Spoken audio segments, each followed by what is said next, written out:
Bismillahirrahmanirrahim. Alhamdulillah wassalatu wassalamu ala Rasulillah wa ala alihi wa sahbihi wa walah. Asyhadu an la ilaha illallah wahdahu la syarika lah wa asyhadu anna Muhammadan abduhu wa rasuluh, amma ba'd. Baik, alhamdulillah kembali kita bertemu kembali dalam pelajaran akidah kelas 6 Madrasah Salafiyah Ula Al-Karimah. Insyaallah kita akan membahas tema pembahasan tentang syirik akbar. Baik, anak-anak sekalian yang semoga dirahmati oleh Allah Subhanahu wa taala. Syirik akbar pengertiannya apa? Jadi syirik itu sendiri adalah menyamakan selain Allah Subhanahu wa taala dengan Allah. Jadi makhluk selain Allah disamakan dengan Allah Subhanahu wa taala dalam rububiyahnya, dalam uluhiyahnya, serta dalam asma wa sifat. Artinya dalam rububiyah mengakui misalnya di sana ada makhluk yang bisa mengatur alam semesta bersamaan dengan Allah Subhanahu wa taala. Atau dalam uluhiyah seseorang sujud kepada matahari, kepada makhluk, kepada selain Allah, meskipun dia juga sujud kepada Allah. Atau menyekutukan, menyamakan Allah dalam nama-nama dan sifat Allah. Ini semua adalah kesyirikan. Definisi di atas tersebut dasarnya adalah hadis Ibnu Mas'ud radhiyallahu taala anhu ketika beliau bertanya kepada Rasulullah sallallahu alaihi wasallam tentang dosa apakah yang paling besar? Ayyu dzambin a'zam?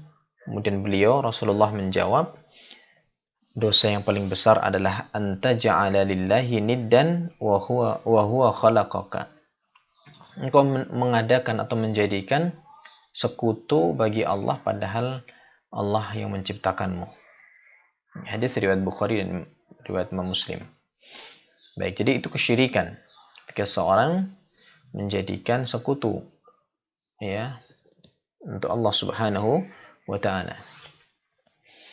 Anak-anak sekalian dimuliakan Allah, bahwa kesyirikan ini pengaruhnya sangat berbahaya dan memiliki pengaruh yang sangat besar dalam kehidupan seorang hamba.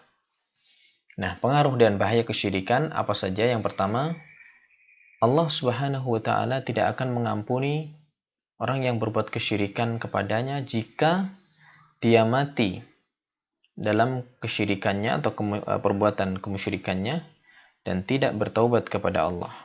Kalau mati dalam keadaan berbuat kesyirikan dan belum bertaubat kepada Allah, maka tidak akan mendapatkan ampunan Allah Subhanahu wa taala. Allah berfirman, "Innallaha la yaghfiru ay yushraka bih wa yaghfiru ma duna dzalika liman yasha. Wa may yusyrik billah faqad iftara itsman 'azima." Sesungguhnya Allah tidak akan mengampuni dosa syirik, dan Allah mengampuni segala dosa yang selain dari syirik. Jadi dosa yang paling besar adalah kesyirikan ini. Adapun dosa selain kesyirikan, jika Allah menghendaki maka Allah akan ampuni. Ya. Bagi siapa yang dikehendaki. Barang siapa yang mempersekutukan Allah, berbuat syirik, maka sungguh dia telah berbuat dosa yang besar. Jadi anak-anak sekalian, waliyadzubillah, jangan sampai seorang itu mati dalam keadaan berbuat kesyirikan. Nah, pengaruh dan bahaya kesyirikan yang kedua, syirik bisa menghapuskan, menghancurkan pahala seluruh amal kebaikan. Meskipun seorang beribadah sekian tahun, puluhan tahun, ternyata di akhir kehidupannya na'udzubillah berbuat kesyirikan, maka akan hancur seluruh pahalanya. Allah berfirman, walau asyraku lahabita anhum ma kanu ya'malun. Seandainya mereka mempersekutukan Allah, niscaya lenyaplah dari mereka amalan yang telah mereka kerjakan. Hancur. Jadi sia-sia amalan yang dibangun puluhan tahun misalnya hanya dengan satu perbuatan kesyirikan. Allah berfirman, walaqad uhiya ilaika wa ilal ladzina min qablik la in asyrakta la yahbatanna 'amaluka wa la takunanna minal khasirin. Dan sungguhnya telah diwahyukan kepada Muhammad dan kepada nabi-nabi sebelummu. Jika kamu, ini Nabi Muhammad saja dikatakan oleh Allah, jika seandainya kamu mempersekutukan Allah, niscaya akan hancur amalanmu. akan terhapus amalanmu, dan tentu kamu termasuk orang-orang yang merugi. Ini Nabi saja seperti itu bisa hancur, apalagi kita, apalagi manusia selain Nabi. Masya Allah. Kemudian yang ketiga, orang yang berbuat syirik akan tersesat di dunia dan di akhirat. Allah berfirman, "Wa may yusyrik billah faqad dhalla dhalalan ba'ida." Barang siapa yang bersekutukan sesuatu dengan Allah, maka sungguhnya dia telah tersesat sejauh-jauhnya. Yang keempat, rasa khawatir dan lepasnya rasa aman di dunia dan di akhirat. Orang yang berbuat kesyirikan itu akan selalu memiliki rasa cemas, khawatir, takut di dunia maupun di akhirat nanti. Dan hilangnya keamanan suatu negara, suatu negeri itu juga disebabkan karena kesyirikan. Allah berfirman, "Alladzina amanu wa lam yalbisu imanahum bidzulmin, ulaika lahumul amnu wa hum muhtadun." Alladzina amanu, orang yang beriman dan tidak mencampur adukkan iman mereka dengan kezaliman atau dengan kesyirikan. Berarti mereka bertauhid dan tidak berbuat kesyirikan. Ulaika lahumul aman. Ya, mereka itulah yang mendapat keamanan dan mereka itulah orang-orang yang muhtadun, mendapatkan petunjuk. Masya Allah. Kemudian yang kelima, anak sekalian, orang yang berbuat syirik itu, syirik besar tentunya, pantas masuk neraka dan diharamkan surga untuknya. Haram. Masya Allah. Allah berfirman, sesungguhnya orang-orang yang mempersekutukan sesuatu dengan Allah, maka pasti Allah akan mengharamkan padanya surga dan tempatnya ialah neraka. Tidaklah ada bagi orang-orang zalim itu seorang penolong pun. Ya, Masya Allah. Kalau sudah masuk ke dalam neraka dan tidak ada penolong, bagaimana? Disebabkan oleh perbuatan kesyirikan ini. Na'udzubillah. Kemudian yang keenam, syirik akbar, syirik besar, itu membuat pelakunya kekal di neraka. Tidak hanya masuk neraka, tapi kekal selama-lamanya di neraka.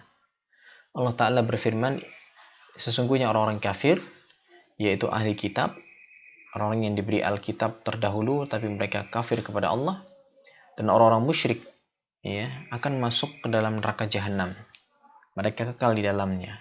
Mereka itu adalah seburuk-buruk makhluk. Jadi, mereka itu lebih buruk daripada binatang sekalipun, binatang ternak.